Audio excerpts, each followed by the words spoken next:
Hi! Today I would like to show you how you can transfer files from Nokia 1.4 to an Android device.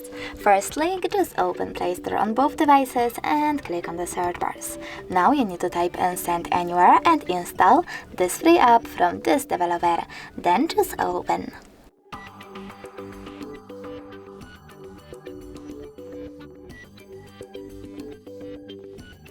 Over here you need to choose I accept, confirm, continue and allow.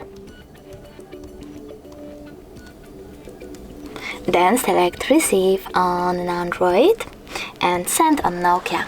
Following that, you need to tap on all of those type of dots and then choose send. This way you will transfer all of your files. It will take a long time though, so I will go with only one, like that one.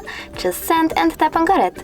From here we have two ways to connect. We can input this key here to 95710 and choose receive, or scan QR code. In order to scan it, just tap on this scanning icon on an Android, tap on allow and point your device's camera at the QR code.